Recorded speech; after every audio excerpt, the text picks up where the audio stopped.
When Christ is coming to your life, క్రీస్తు నీ జీవితంలోనికి వచ్చినప్పుడు life is being transformed. నీ జీవితము రూపాంతరపరచబడుతుంది. There is a place called, there is a country called Congo in Africa. Congo అనేటువంటి ఒక ప్రదేశం ఉంది ఆ Africa ఖండములో. There were man eaters, they are cannibals. ఆ దేశంలో నరభక్షకులు ఉంటారు. Oh, but gospel transformed that land.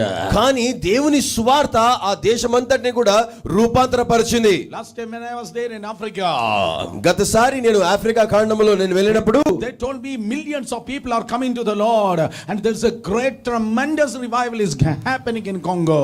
వారు నాకు చెప్పిన విషయం ఏంటంటే కాంగో అనేటువంటి ఆ ప్రదేశంలో లక్షలాది మంది ప్రభుని ఎరిగి వారు ప్రభు దగ్గరకు వస్తా ఉన్నారు. ఒక గొప్ప ఉజ్జీవము కలుగుతోందని వారు చెప్పారు. Man eaters now become the man lovers.